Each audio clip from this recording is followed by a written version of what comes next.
Belle bonsoir tout le monde, bienvenue à vous dans votre émission Tchou pour Tête, première de l'année 2024.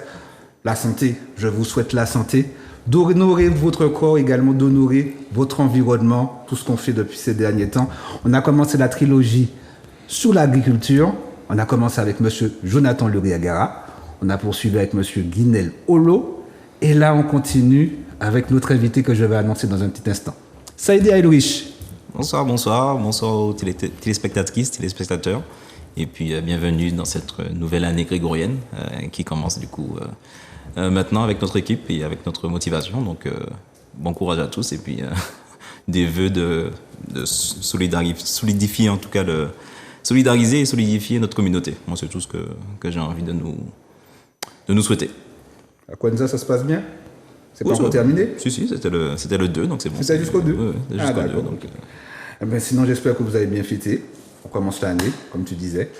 Et là, pour ce soir, nous allons parler de la permaculture. Comme je disais tout à l'heure là, on a commencé, je dirais, cette trilogie avec Jonathan Luriagara. Nous allons parler d'une fin de cycle. Et qui dit fin de cycle, dit également le début d'une nouvelle ère. On a commencé avec M. Guinel Olo, on a parlé du compostage. Et pour ce soir, on va parler avec M. Jimmy Lagoncourt. Comment vas-tu, Jimmy? Ben, je vais très bien. Bonsoir à tous. Bonsoir à toute l'équipe de Tchou pour Tête et aussi l'équipe de Zouk TV. Les meilleurs vœux à la population, de santé surtout. Et je pense qu'ils feront la suite s'ils ont la santé. Honorer son corps, voilà. Honorer son environnement. Effectivement, dédicace à notre équipe également, dédicace à Naoui, dédicace à Olivier, dédicace également à Zouk TV, tous les animateurs, la direction, merci en grand. Et également dédicace à vous, téléspectatrices et téléspectateurs. Donc c'est parti, on va parler de la permaculture. Tout d'abord, Jimmy, je tiens à te remercier puisque tu as déjà participé à 2 émissions. Une fois sur l'eau, on a déjà parlé de la permaculture, mais là, ce soir, on va la parler autrement. Comme ça, vous êtes bien suivre là. Pour vous expliquer c'est quoi Tchou pour Tête, Manuela, s'il te plaît. Belle bonsoir tout le monde. Tchou pour Tête fait pour nous réaliser que ça qui j'ai fait. Mais ça pas fait pour ces choix nous qui mettent. Est-ce ça nous ni en tête, ta nous, ou ça qui ta nous, pour encore percer tête? Pas soude. Voilà, pas soude. Bien, je le répète encore, bienvenue à Tchou pour Tête. Donc ce soir, nous allons parler de la permaculture. Permaculture. Tu peux un petit peu annoncer, Ulrich, pourquoi la permaculture? On a annoncé que c'était une alternative. Comme je disais la fois dernière, nous avons parlé du compostage. Qu'est-ce qu'il y a de particulier avec la permaculture? Ce qu'il y a de particulier, c'est que là, on touche clairement du doigt le changement de paradigme. Donc là, on est vraiment sur des constantes qui sont sur le respect du vivant, sur l'harmonie en fait qu'il faut créer avec le vivant et son environnement. Et donc la permaculture est un des modèles qui est le plus fructueux à ce niveau-là, qui est répandu aujourd'hui. Je pense que c'est compliqué de trouver des personnes qui n'ont jamais entendu parler de permaculture, même si, on va le voir, il y a des choses aussi qui viennent de nos propres traditions. Mais c'est quelque chose qui est quand même assez répandu. Il est intéressant aujourd'hui de les mettre au goût du jour pour pouvoir justement parler de ce changement de paradigme. Et c'est vraiment le côté où, là, on change vraiment la façon de penser. Et on n'est pas dans des systèmes qui sont marchands, on est vraiment des systèmes qui sont basés sur le respect du vivant. Et c'est très important justement qu'on puisse l'installer dans la tête de nos compatriotes et qu'ensuite qu'on puisse le mettre en pratique. Parce que ça va être ça le plus compliqué. On dit souvent que donc on a des traces de domination, des traces du système qui restent en nous. On peut se conscientiser, mais tant qu'on n'a pas mis en pratique, il y a toujours des traces de domination qui restent. Parce que justement, la pratique va faire en sorte qu'on va les éliminer au fur et à mesure. On va constater effectivement qu'on peut être conscient, mais garder les traces. En pratiquant, là justement, au fur et à mesure, les traces peuvent partir pour arriver justement à une échelle de moyen-long terme où, en tant que Martiniquais, ce sera vraiment imprégné chez nous. Et là, on pourra passer justement à ce modèle, à ce nouveau modèle. J'avoue que même pour la préparation de l'émission, j'ai eu du mal. Ce côté-là, c'est-à-dire avec ce côté-là, ce rapport à l'argent, ce rapport à l'échange, pas l'échange, à l'argent. C'est vrai que, bon, on va vous expliquer de toute façon c'est quoi la permaculture, parce que c'est vraiment, comme tu disais, c'est un autre paradigme, c'est une autre manière de voir les choses. Donc voilà, la permaculture, c'est quoi, Jimmy? Explique-nous, c'est quoi la permaculture? L'histoire de la permaculture. Ben, si on commence par l'histoire de la permaculture, c'est dans les années 70, tu as deux Australiens, tu as Bill Mollison et l'autre Australien, Holmgren. Oui. Voilà, et Holmgren. Ils vont, je vais pas dire espionner, mais ils vont observer pendant plusieurs années un Japonais du nom de Fukuoka. Ok. Et ce Japonais-là, justement, va leur enseigner, va leur montrer un système de culture, mais qui n'est pas simplement un système de culture, où ça va beaucoup plus loin, où il y a une partie spirituelle et une partie sociale dans ce système de culture. Et au bout de l'étude qu'ils vont faire sur plusieurs années, puisqu'ils vont faire plusieurs voyages vers le Japon, ils sortent 25 lois qui reviennent à chaque fois, qui reviennent tout le temps, et qui vont permettre de mettre en place les principes de la permaculture. Mais on a trois principes de fondement, de base, qui sont s'occuper de la terre,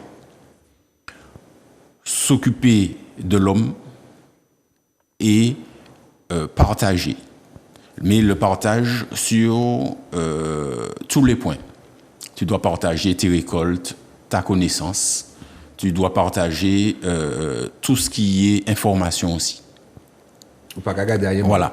Rien n'est à garder pour soi parce que, en fait, la permaculture, avant d'être un système de production agricole, c'est un système de changement de paradigme.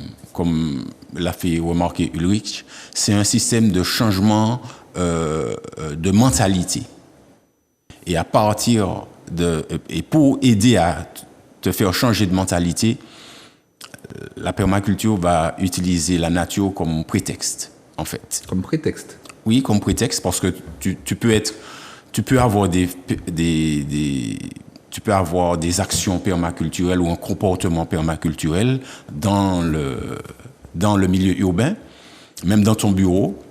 Tu peux avoir des réflexes permaculturels dans ton bureau, même dans ta vie de tous les jours, par exemple. Et est-ce que tu peux du coup nous brosser pour toi l'évolution des modèles agricoles du modèle conventionnel, on va dire, que on connaît aujourd'hui, jusqu'à comment tu fais ce schéma justement de cette transition-là vers la permaculture? Moi, j'ai observé qu'après l'agriculture intensive, beaucoup de méthodes agricoles se sont mises en place. Donc, les méthodes agricoles respectueuses, plus ou moins respectueuses de l'environnement. Donc, tu as l'agriculture intensive. Hein. Après, tu as eu l'agriculture bio. Tu as eu l'agroforesterie. Tu as l'agriculture extensive. Tu as l'aquaponie. Tu as les fermes bio. Donc, tu as différents modèles qui sont venus à chaque fois apporter une amélioration, soit directement pour la vie même de l'agriculteur, de celui qui travaille, soit une amélioration pour l'environnement.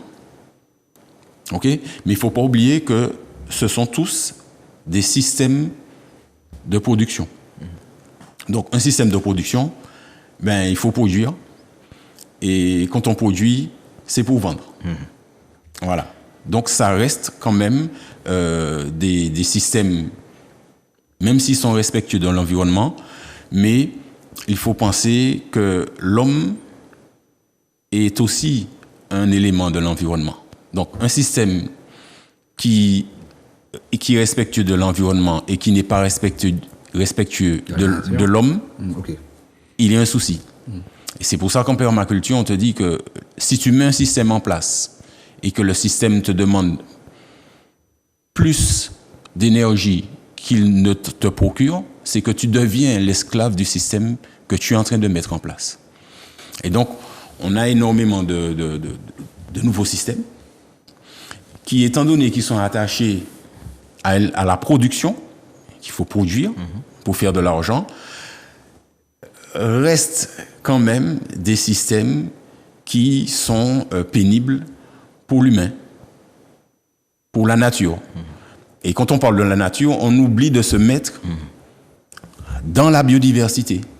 Mais au même titre que la fourmi et au même titre que la grenouille, nous sommes des éléments de la biodiversité. Le respect. Quand le cyclone passe ou le tremblement de terre passe, il ne fait pas la différence entre un gars de 2 mètres, un gars de 1 mètre 50. Il ne fait pas la différence entre la vache et le poulet.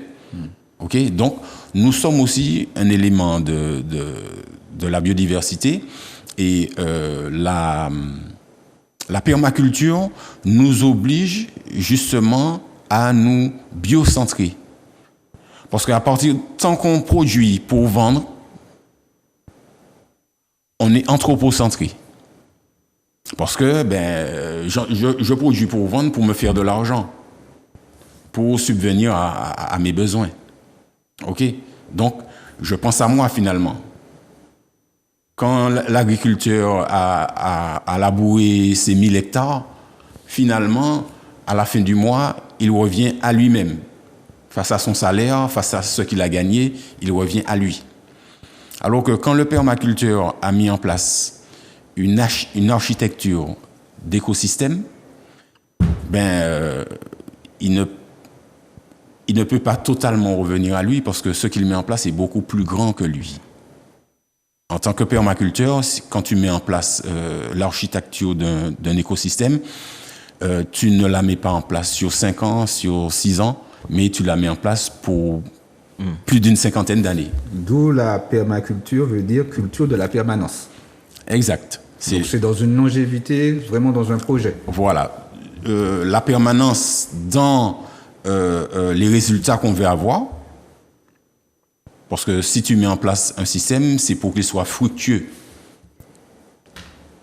Pas forcément financier, mais qu'il soit abondant. Tous les systèmes qu'on met en place en permaculture, c'est pour qu'ils deviennent finalement des systèmes d'abondance. Donc on peut associer permaculture à jardin des grands-parents d'une certaine manière aussi. Alors moi, j'ai de toutes les méthodes agricoles qui existent, j'ai choisi de travailler cette méthode-là. J'ai choisi la permaculture parce que c'est celle qui me rapproche le plus dans ses fondements, dans ses principes. C'est celle qui me rapproche le plus au jardin créole. C'est celle qui me rapproche le plus au jardin qu'on a l'habitude de pratiquer dans les Antilles. En quoi elle nous rapproche de ces unités-là? Parce que la permaculture propose de faire des changements globaux, mais en commençant par de petites choses. Ça veut dire, permaculture, c'est une façon pour moi, une façon internationale de dire jardin créole. Voilà. Si je dis jardin créole, Mandou vendait anglais, des allemands, ils ne peuvent pas comprendre. Mais si je dis permaculture, je vais toucher, avec ce mot-là, je vais toucher de façon internationale des bases qui existent dans mon jardin créole. D'accord. Voilà. Et ça va me permettre de revenir plus facilement à nos connaissances locales qui ont maintenant de plus en plus des portées internationales. Et on voit leur nécessité, on voit leur... Elles ont des portées. Voilà. Nos connaissances locales, maintenant, on peut dire qu'elles ont des portées internationales parce que moi, quand je me déplace ou quand je vais vers d'autres agriculteurs, je vais dire dans le monde, puisque maintenant, j'arrive à faire des jardins dans d'autres pays sans me déplacer, via mon téléphone. Donc, quand je conseille dans d'autres pays des jardins, souvent, ils pensent que c'est un agronome qui les conseille, alors que c'est simplement l'enfant de 2 grands-mères et 2 grands-pères qu'on a promené dans des jardins et qui a une base. Un passionné. Voilà, un passionné. Voilà. Du coup, est-ce que tu peux nous présenter ton rapport au temps et au soleil? C'est quelque chose que j'ai déjà entendu justement en parler. Est-ce que tu peux nous le présenter, le rapport que tu estimes que les Martiniquais doivent avoir au temps et au soleil? Alors, Le soleil, c'est très important dans la mise en place d'un, quel que soit le jardin, permaculture, parce que c'est la sous-énergie première qui va bénéficier à la plante. OK? Donc, tu dois forcément connaître le trajet du soleil sur la surface sur laquelle tu travailles. C'est-à-dire où il se lève, le soleil. À quel moment de l'année le soleil se lève où. Donc, tu dois avoir des gradients sur ton... Des gradients. Oui, des gradients, c'est-à-dire des repères physiques sur ton exploitation qui vont te permettre de voir le déplacement, comment je vais dire ça, qui vont te permettre de voir le déplacement du soleil par rapport à la terre, mais aussi par rapport aux éléments de ton jardin. C'est pour des architectes qui ont fait en cahier. Voilà, c'est exactement ça. Tu mets en place l'architecture d'un écosystème. Donc, si ton soleil apparaît en décembre à tel endroit de ton jardin, tu sais que 3 mois après, le soleil va se lever. Tu vois l'impression qu'il se lève au même endroit, mais il doit dévier de quelques degrés. Voilà. Et avoir le gradient du soleil, c'est connaître à tout moment de l'année où le soleil se lève, où le soleil se couche, et par la cime de quel arbre il va passer. Et c'est comme ça que tu arrives à construire vraiment un écosystème qui aura le niveau d'ensoleillement correct, et puis qui aura justement le placement aussi des arbres correct. Parce que certains arbres vont protéger d'autres arbres contre trop de soleil. Même le soleil couchant, si le soleil couchant est trop élevé et trop intense chez toi, tu peux mettre certains arbres au soleil couchant qui vont protéger les moins résistants. Et pour la question du temps, on regarde énormément tout ce qui est réchauffement climatique, tout ce qui est autour de nous, sur la planète, les différents cataclysmes qui sont en train de se passer là, sur la planète. On sait que la Terre, elle n'a pas besoin de nous pour vivre, mais elle sait se corriger, elle sait se débarrasser de ce qui la dérange.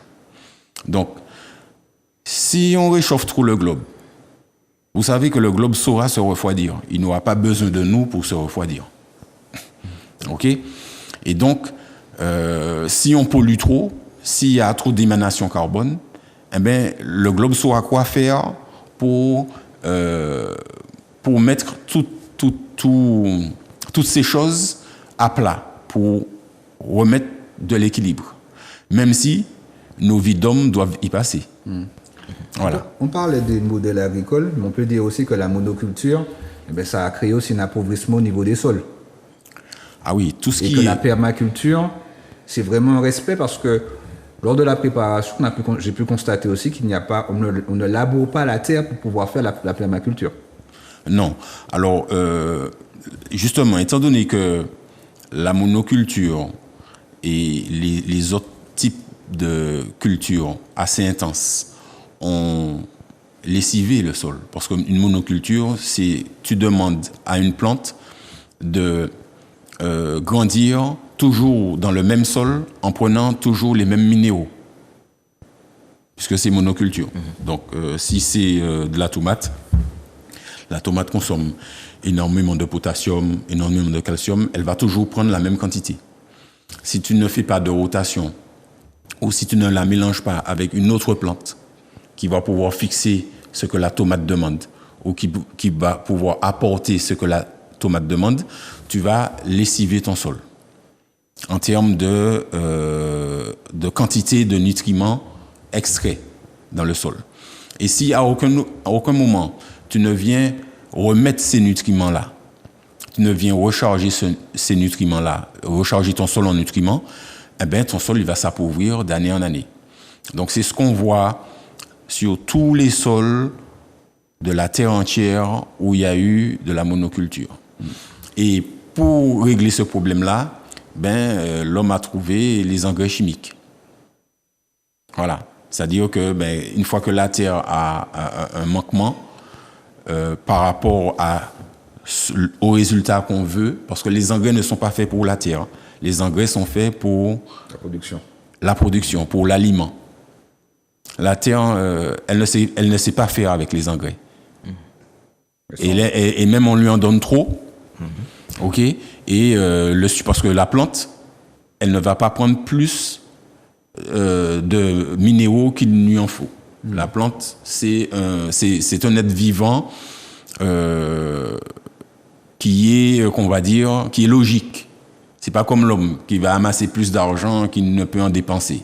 La plante, elle va prendre la quantité de soleil qu'il lui faut, elle va prendre la quantité de minéraux qu'il lui faut pour te donner le fruit. Voilà. Et donc, même si tu mets plus d'engrais, en fait, tu es en train de polluer le sol, mais tu ne vas pas arranger la plante. On va en parler tout à l'heure aussi. Oui, et du coup, par rapport à l'équation de valeur, est-ce que tu peux nous parler justement de l'équation de valeur que tu as analysée concernant la permaculture? Oui, donc ce qui m'a plu aussi au niveau de la permaculture, c'est l'outil équation de valeur qu'on te donne pour le changement de paradigme. Parce que beaucoup de gens parlent, j'ai entendu tellement de politiciens parler du changement de paradigme. Ce mot-là, à un certain moment, il était à la mode. Mais personne n'a donné d'outils. Sans l'action. Sans l'action, c'est-à-dire proposer, mais sans proposer autre chose. Tout le monde a parlé du nouveau paradigme, mais personne n'a donné le véhicule qui va nous emmener au nouveau paradigme. Personne n'a donné la solution ni le chemin à suivre. La permaculture te donne le chemin à suivre par une équation. La permaculture te dit que si tu refais l'équation de tes capitaux, les nouveaux capitaux, les nouvelles valeurs, les nouveaux capitaux, les nouvelles valeurs pour essayer de sortir du dilemme financier économique. Parce que tous les modèles agricoles ou bien tous les modèles même sociaux qu'on nous présente, il y a toujours la partie économie. Le profit. Oui, il y a économie solidaire, il y a la partie économie. Bioéconomie, bio, mais il y a la partie économie. Donc il y a toujours la partie finance. Et donc la permaculture te propose de changer des capitaux. Elle sait qu'on a beaucoup de capital matériel. C'est ce qu'on a le plus sur Terre, c'est du capital matériel. Donc elle dit que de ce gros tas de capital matériel que tout le monde a, on va retrancher un peu de capital spirituel. Donc on se dit que quand même, si tu as beaucoup de capital matériel, c'est que peut-être que tu as un petit peu de capital spirituel. Donc on va retrancher de ton capital matériel du capital spirituel et ça va donner de l'intelligence. Ça veut dire, si tu arrives à te demander pourquoi j'ai un si gros tracteur, ça veut dire que tu es en train de devenir intelligent. Pourquoi j'ai acheté un si gros tracteur? Pourquoi j'ai acheté un tracteur? Pourquoi j'ai un si gros tracteur? Si je pose cette question-là, je suis en train de faire la première équation. De mentalement retrancher de mon capital matériel du capital spirituel. Et là, si je trouve la réponse, je deviens plus intelligent. Je vais dire, bon, voilà pourquoi j'ai acheté un gros tracteur. OK? Mais vous savez que quand on devient intelligent, eh bien, les gens aiment les gens intelligents. Donc, on va se faire entourer de personnes. Donc, plus tu es intelligent, plus tu vas acquérir du capital social. Tu es intelligent, ben, tout le monde va vouloir être avec toi, discuter avec toi, échanger avec toi, puisque tu es intelligent. Donc, tu vas augmenter par là même ton capital social. Mais si tu augmentes ton capital social, tu augmentes ton capital culturel. C'est-à-dire que tu vas parler sur ton permaculture. Permaculture, c'est les Anglais, c'est les Espagnols. Il faut parler les langues étrangères pour vraiment avoir des échanges fructueux. Donc, à partir du moment où tu as augmenté ton capital culturel, c'est-à-dire tu connais des gens, tu discutes avec des gens, eh bien, c'est tout naturellement qu'ils vont t'apprendre des choses, qu'ils vont te montrer des choses. Parce que l'homme, c'est ça. Si tu discutes avec un homme, eh bien, il va vouloir échanger avec toi, il va vouloir apprendre de toi, mais aussi t'apprendre des choses. Donc forcément, tu vas augmenter ton capital pragmatique. Ton capital pragmatique, c'est le plus important. Parce qu'il n'a rien à voir avec ce que tu apprends à l'école. Tu peux être un très bon ingénieur agronome, mais avoir un capital pragmatique exécrable en pépinière. C'est-à-dire, on te lâche dans la pépinière avec des graines, avec des boutures. Tu es ingénieur agronome, mais en pratique, là, capital pragmatique, qu'est-ce que je vais faire de ces boutures-là? Comment je vais les mettre? Qu'est-ce que je vais mettre ensemble? Je ne sais pas. Donc, à partir du moment où tu as beaucoup de capital culturel, les gens vont t'apprendre des choses. Et ils vont te faire des choses. Tu vas faire des choses avec eux. Tu as du capital pragmatique. Et une fois que tu as du capital pragmatique, ça veut dire tu sais faire. Tu sais faire sans livre, sans école, sans commandement. Tu sais faire parce qu'on t'a montré. Tu sais faire parce que tu as vu comment faire de tes yeux. Donc c'est un capital que personne ne peut t'enlever. Eh bien, à ce moment-là, tu augmentes de façon exponentielle ton capital santé.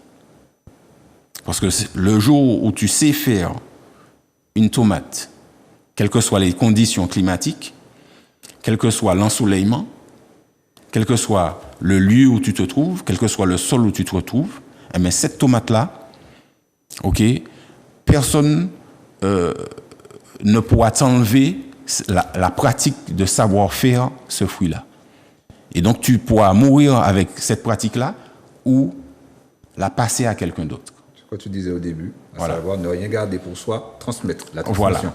Tu transmets et à ce moment-là, si tu transmets comment produire un aliment sain en respectant ton environnement et puis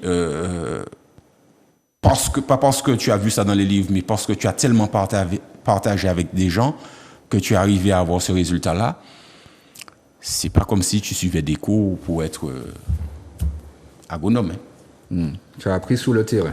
Voilà, tu as appris sur le terrain, tu as appris de façon contextuelle et tu as un pouvoir pragmatique. Parce que c'est ce que manquent les gens partout dans le monde. Ils demandent du pouvoir d'achat. Mais en fait, quand ils demandent du pouvoir d'achat, pour moi, c'est presque... Ils sont en train de quémander. Quand tu dis pouvoir d'achat, pour moi, je suis en train de quémander un pouvoir que je n'ai pas. Je n'ai pas le pouvoir d'acheter. Par contre, j'ai le pouvoir d'échanger. J'ai le pouvoir d'apprendre. J'ai le pouvoir de planter. J'ai le pouvoir de ramasser. J'ai le pouvoir d'observer. J'ai le pouvoir d'interagir. Regarde toute la quantité de pouvoir que j'ai qui pourrait justement remplacer ce pouvoir d'achat et que je n'utilise pas. Parce que ce pouvoir-là, il est pas sonnant et trébuchant. Je me dis que je n'ai pas de pouvoir. Mais quand tu apprends à jardiner à quelqu'un, quand tu apprends à quelqu'un à produire dans le sol, en fait, tu lui donnes du pouvoir. À travers tous ces éléments-là, parce que on pourrait se dire, quand on écoutait l'émission au début, ça rentre un petit peu un côté utopiste des choses, mais quand on a certains éléments, on voit que c'est des choses qu'on peut pratiquer, des choses qu'on peut faire. Oui, parce que la permaculture demande de ne pas être très intelligent. Mais tu viens de dire tout à l'heure, il faut être intelligent. Non, attends. Je veux dire, il faut réfléchir. Pardon. Il faut réfléchir. Quand j'ai parlé d'intelligence tout à l'heure, on était sur les capitaux, c'est ça que tu veux dire? Bon, effectivement, c'est une preuve d'intelligence d'arriver à retrancher de ton capital matériel du capital spirituel. D'accord. OK? C'est une preuve d'intelligence. Mais tu n'as pas besoin d'avoir, je veux dire, énormément de connaissances pour pratiquer quelque chose qui est bien. Qui est bien, qui est naturel, qui est sain. Tu n'as pas besoin de beaucoup de connaissances pour pratiquer quelque chose qui est bien, qui est naturel, qui est sain. Et tu n'as pas besoin de beaucoup de connaissances pour te nourrir de produits alimentaires corrects dans ton pays. Voilà, quel que soit le pays où tu es. D'accord. Parce que ce sont des méthodes simples, des choses qu'on fait devant toi. OK? Pas besoin de machine, pas besoin de calculatrice. En permaculture, bon ben, si tu connais tes tables, tu peux faire tous les calculs qu'il y a à faire avec tes tables de multiplication. Pas besoin d'aller chercher des logarithmes, des choses comme ça. L'équation la plus difficile, c'est l'équation qu'on a vue tout à l'heure, c'est l'équation des capitaux. Mais à part ça, tout le monde est à même de comprendre un cours sur, par exemple, la fertilisation du sol. Je vais demander à la régie de passer quelques images, bien montrer également ce que c'est la conception de la permaculture. Mais voilà, on regarde. Ulrich, tu voulais rajouter? De toute façon, il en a parlé justement de ce qu'on appelle les échelles de valeur. Changer en fait son échelle de valeur. Et comme il a dit, passer du côté où on est sur des capitaux financiers. Principalement, en fait, on ne réfléchit effectivement qu'à ça et on néglige en fait tout le reste de nos capitaux. Et comme il a dit, on néglige aussi deux facteurs qui sont le temps et le soleil. Nous sommes justement sur une île qui nous offre du soleil. Et le temps, en fait, c'est nous qui disposons du temps, c'est pas le temps qui dispose de nous. Donc, une fois qu'on a ça, on peut arriver justement au résultat justement qu'on est en train de voir à travers les différentes techniques qui sont utilisées par Jimmy avec lesquelles on va... C'est comme là, mon kawe coco là, mon kawe... Là, c'est de la biodiversité, les déchets de notre biodiversité, tout simplement. Oui. Les vieux cocos, voilà, mon kawe en l'eau bagay là. Oui,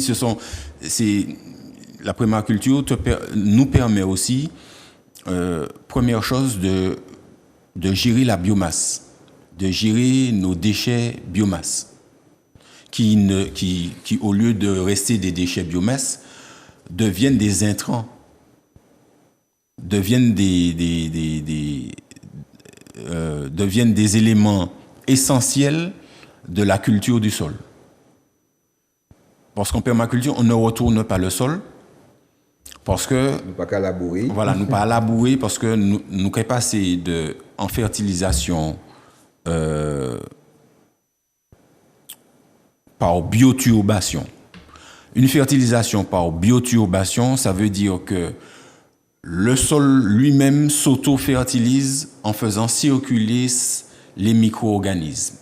C'est une fertilisation biodynamique. Ce sont les différents insectes, la microbiologie du sol qui, en travaillant le sol, va lui permettre d'être fertile.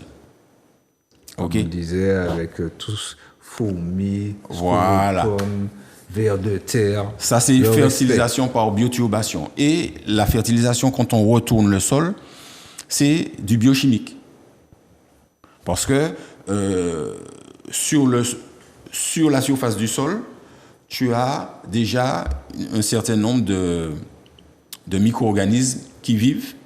Et quand tu vas retourner ce monde de micro-organismes-là et que tu vas le retrouver plus bas, puisque tu as différents niveaux de sol, tu as le nitrisol, l'endosol, le ferrasol. Le ferrasol, c'est là où il y a la roche-mère, là où tu vois le sable, tout ça. L'endosol, c'est la partie argileuse, juste avant, la terre glaise. Et le nitrisol, c'est toute la partie, c'est toute la partie qui va te permettre justement de planter ta nourriture. Nitri, parce que c'est dans cette partie-là aussi qu'il y a l'échange nitrate-nitrite, okay, avec le passage, avec le cycle de l'azote. C'est dans cette partie-là que ça se fait. Et donc, quand tu retournes le sol, tu vas faire de la fertilisation du sol, mais en biochimie, puisque ça va devoir repourrir pour rendre à nouveau la fertilisation. Alors que quand tu ne retournes pas le sol et que tu lui amènes de la matière organique, tu es en train de faire remonter toute la microbiologie qui, attirée par cette matière organique fraîche, va commencer à travailler et donc va faire le travail de biotubation, faire entrer l'azote au fond, faire des échanges. Ok, non seulement ça, mais on fait quelque chose de vraiment extraordinaire et qu'on ne remarque pas, c'est qu'on refroidit le globe. Eh oui, quand tu mets de la matière organique au-dessus de ton sol, cette matière organique-là, quand il pleut, eh ben, elle va agir comme un réservoir d'eau, elle va absorber l'eau. Quand je mets de la noix de coco, la noix de coco va absorber l'eau. Et donc, cette noix de coco-là va rafraîchir le sol. Plus jamais le sol n'aura la même température là où il y a 1000 noix de coco, par exemple. Et donc, pendant que d'autres agriculteurs réchauffent le sol en le mécanisant, le permaculteur, eh bien, il refroidit le globe en ne mécanisant pas. Et il enrichit aussi le sol, puisque tu ne peux pas prendre à la terre ce que tu ne lui as pas donné. On a toujours fait ça. La terre nous a servi terre. Et c'est souvent ça, les agriculteurs qui disent, ouais, on y a combien de terre là qui pas servi. Oui, mais pour servir un bagage, il faut un État. Il faut un État qui rend nous service là. Donc, pour servir l'auto, on sait qu'on peut vérifier est-ce qu'il y a ni frein, est-ce qu'il y a ni nez, est-ce qu'il y a ni l'huile, est-ce qu'il y a ni tout ça. Mais Batéa, nous pas vérifier ça. Batéa, nous pas vérifier combien est vers de terre il y a au mètre carré. Nous pas vérifier combien de cochenilles il y a au mètre carré. Nous pas vérifier ça. Donc, nous pas faire dénombrement microbien, Batéa. Là, on commence à parler de dénombrement microbien, c'est que, bon, vous avez vraiment dans les grosses écoles d'agronomie. Mais jamais au grand jamais, ou quand il dit en agriculteur, tu as fait le dénombrement microbien sur ton sol. Qu'est-ce que ça? Oui, mais qui population vers de terre unie qui a travaillé bon avons planté. Si au mètre carré vous trouvez 2-3 vers de terre, il faut leur poser encore question. Dis quoi, bon, est-ce que bon, et puis 2-3 vers de terre au mètre carré, on peut faire un bagage, ou bien est-ce que je vais arranger comme moi pour m'en plus vers de terre? À l'état, si m'en plus de vers de terre, ça veut dire que m'emmène plus matière organique. Et si m'en plus micro-organismes, donc m'en plus minéraux. Si m'en plus minéraux, ben m'en plus fertilisation, bah c'est plantes moins. Tout le monde est acteur, voilà. d'une certaine manière. Et est-ce que tu peux nous présenter du coup quelques techniques en fait que tu utilises en permaculture qui sont adaptées en tout cas à notre contexte? Bon, alors il y a une technique. Moi j'essaie d'utiliser des techniques qui vont nous servir dans la Caraïbe, mais aussi vont servir à tous les agriculteurs du monde. Là, une technique que je suis en train de développer, c'est la technique de la rétention d'eau dans les sols. Parce que j'ai constaté que partout autour de nous, même en Europe, la seule façon dont on sait faire pour retenir de l'eau, c'est faire des réservoirs, soit des citernes, soit des lacs, soit des barrages. Tous les agriculteurs du monde ne savent retenir l'eau que physiquement. Eh bien, nous, en Martinique, on sait retenir l'eau physiquement et organiquement. Explique-nous. Exemple, là, on a la matière, on a la noix de coco, là. On est en plein boom industriel de la noix de coco. La noix de coco, quand je la retourne, la partie creuse, je la mets dans ma main en concave, en position concave, je peux verser de l'eau dedans. Quand je viens de boire l'eau qui est dans ma noix de coco, je prends une demi-noix de coco, je peux verser de l'eau dans la demi-noix de coco, n'est-ce pas? Donc ça veut dire que je peux contenir dans cette noix de coco-là de l'eau physiquement. Je verse dedans. Mais quand cette noix de coco-là va pourrir, elle va retenir de l'eau, mais organiquement. Parce qu'en fait, elle va se gonfler d'eau, et c'est la matière organique qui va retenir l'eau. Donc, ma matière organique va me servir de réservoir d'eau organique. Comment éponge à l'eau? Voilà. Un réservoir organique d'eau. Et en faisant mon réservoir organique d'eau dans des matières nobles comme la noix de coco, comme le bois, les feuilles, les brindilles, le bois ramural fragmenté, eh bien, je vais augmenter tout simplement mon niveau de microbiologie. Donc, une fois que j'augmente mon niveau de microbiologie, eh bien, mon processus de dégradation a commencé. Je passe de biomasse à nécromasse et je fertilise mon sol. Donc, on pourrait apprendre à beaucoup d'agriculteurs dans le monde à faire des tranchées inversées, faire des sillons inversés, dans lesquels ils vont mettre de la matière organique. Et quand il y aura beaucoup d'eau, comme maintenant, là, il y a des pluies, torrentielles, quand il y aura des pluies torrentielles, eh ben, ces tranchées-là, remplies de matière organique, vont se remplir d'eau, et puis ils vont garder l'eau, et puis ils pourront cultiver avec de l'eau contenue organiquement et physiquement. Nous, bien sûr, nos Antilles, et donc aux Antilles, au niveau de la biodiversité, vous savez qu'on ne se bat pas avec les mêmes armes que tout le monde. Nous, aux Antilles, avec la biodiversité qu'on a,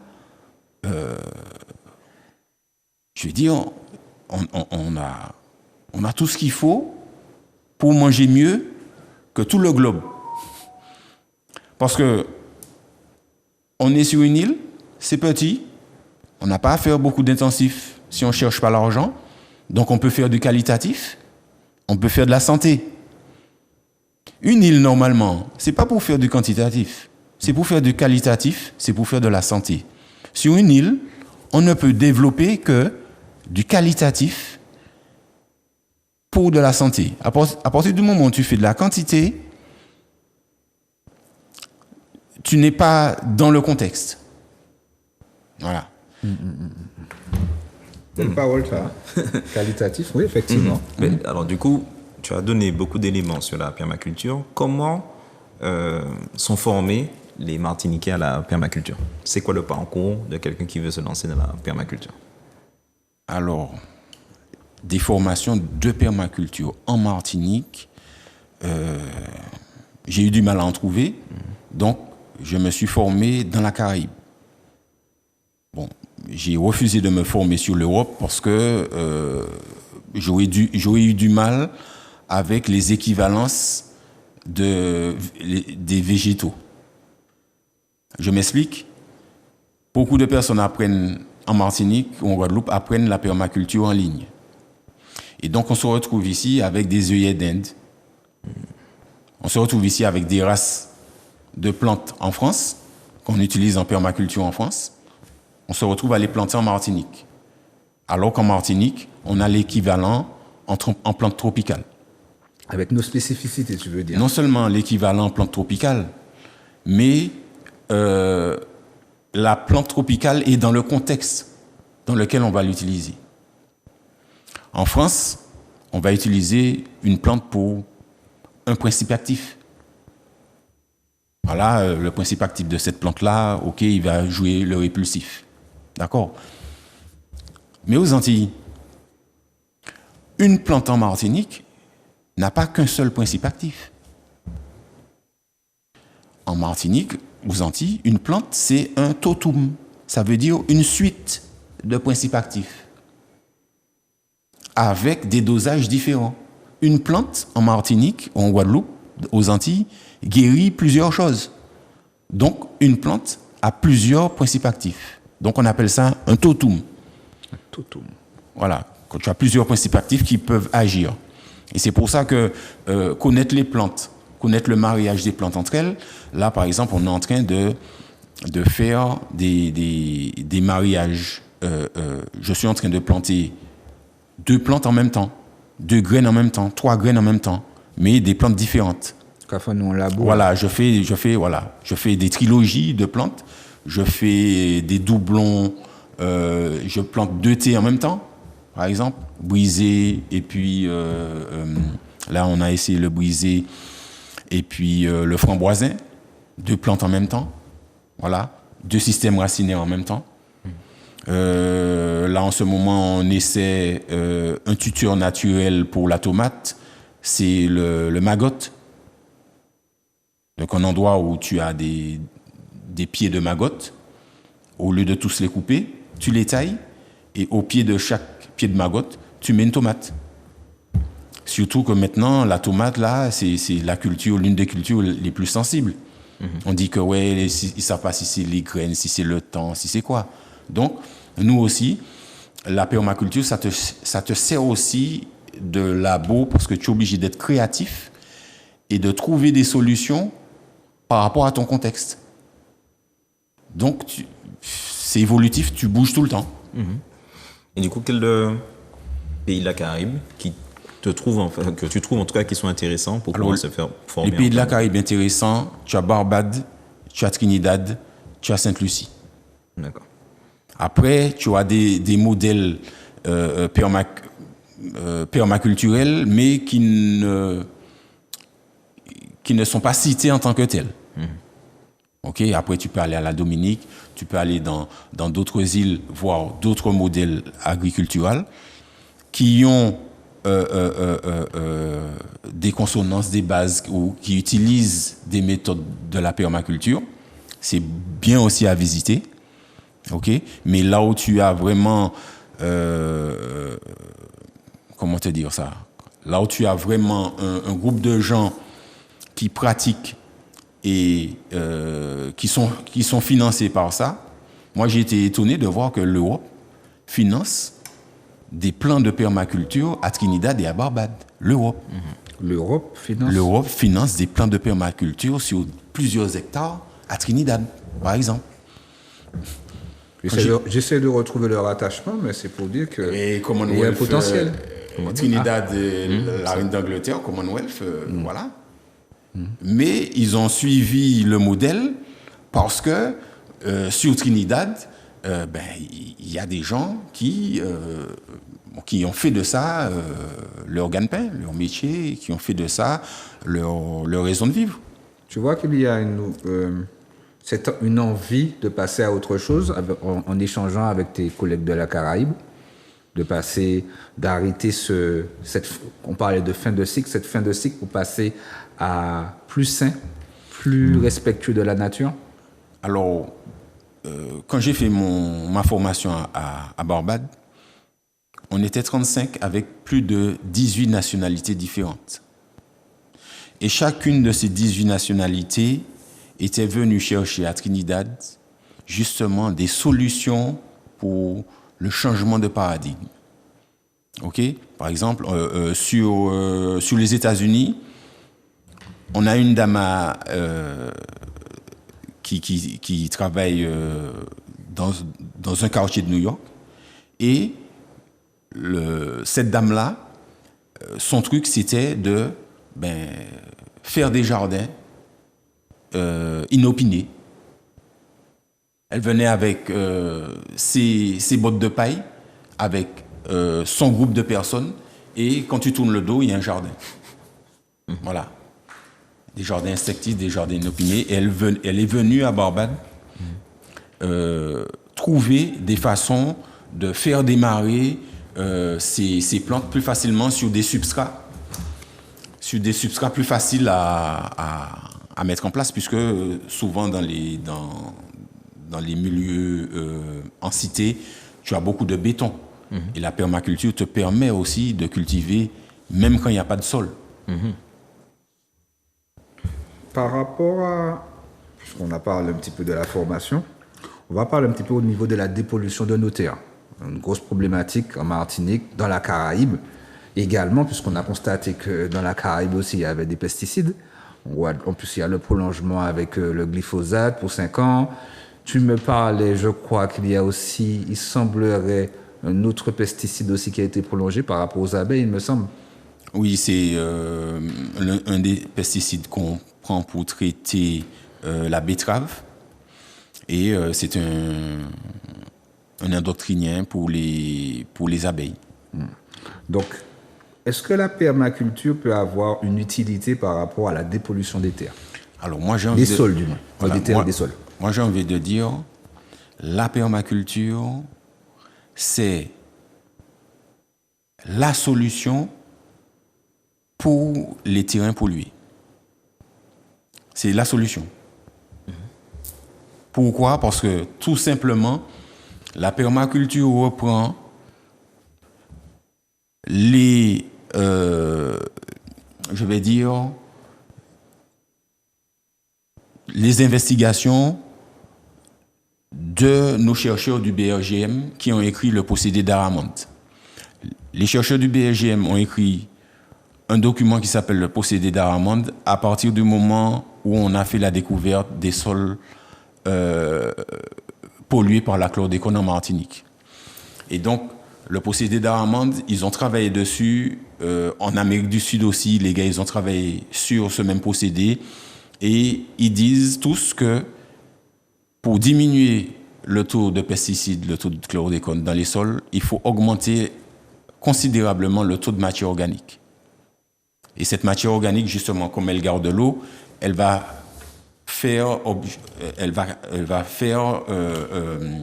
office d'emprisonnement. Elle va capturer les molécules, puisque le véhicule des molécules, c'est l'eau. Si l'eau reste dans la matière organique, le chlordécone va aussi rester dans la matière organique.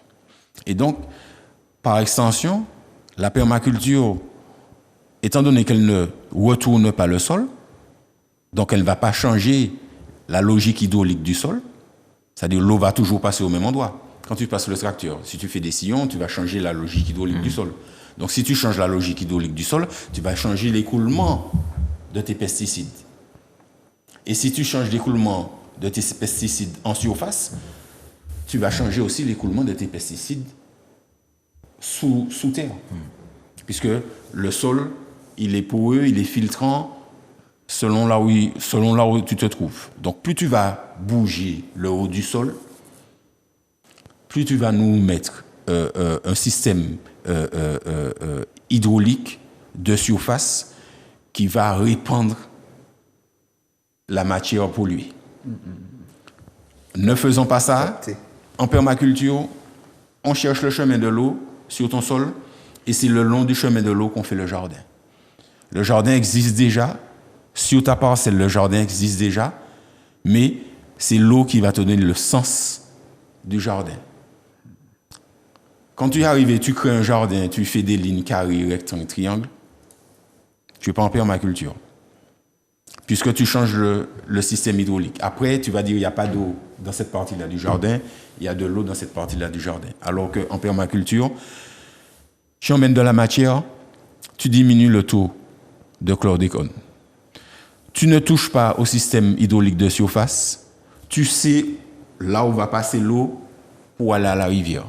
Donc le long de ce chemin de l'eau-là, tu peux mettre suffisamment de matière organique pour garder pour garder la chlordécone, pour garder les pesticides. Ok, j'ai compris. Oui, malheureusement, comme on arrive à la fin de l'émission, est-ce que tu pourrais nous donner un mot de conclusion pour nous donner justement des outils ou de quoi justement continuer dans ce chemin-là de la permaculture? Alors, en permaculture, il y a 25 principes. À la base, en permaculture, on te dit, si tu observes, tu pourras interagir. OK? Alors, si tu observes et que tu interagis, donc observer et interagir, OK? Si tu observes et tu interagis, tu pourras collecter et stocker suffisamment d'énergie pour avoir une récolte. Avoir une récolte, c'est un principe de base. Stocker l'énergie, collecter l'énergie, c'est un principe de base. L'énergie, bon, ça peut être l'eau, ça peut être le soleil. OK? Donc, là, tu as des principes de base. Tu as des principes philosophiques. Excuse-moi. Vas-y. Jimmy. On m'a déjà clignoté deux fois. OK. C'était ton petit mot de fin. Je te remercie encore d'avoir participé à l'émission. J'espère que vous, téléspectateurs et téléspectatrices, que vous avez beaucoup appris. Il y a eu beaucoup d'informations. J'ai envie de dire, sous cette trilogie, on a parlé d'une fin de cycle, on a proposé, je dirais, un nouveau paradigme. Donc, j'espère que vous avez beaucoup appris. Et sinon, le rendez-vous est pris pour la prochaine fois. Ulrich, un petit mot? Donc, n'oubliez pas que juste après, on fait le débrief Tout à fait. sur Instagram, sur la page F-Media 234. F-Media 234. Donc, justement, on pourra continuer le débat, apporter encore d'autres éléments et aller plus en profondeur dans la thématique et de suivre justement les activités de Jimmy Lagrancourt qui a ses activités dans, comme tu disais, la SCOP. Rappelle-nous le nom de la SCOP Métasystème. La SCOP Métasystème. Donc, vous pouvez aussi suivre ses activités et se rapprocher de lui pour justement commencer, comme je l'ai dit, à pratiquer pour qu'on puisse se défaire des traces de domination et pratiquer le changement de paradigme parce que c'est important de le pratiquer avant de pouvoir en parler. Voilà, c'était votre émission sur Peut-être. À la semaine prochaine.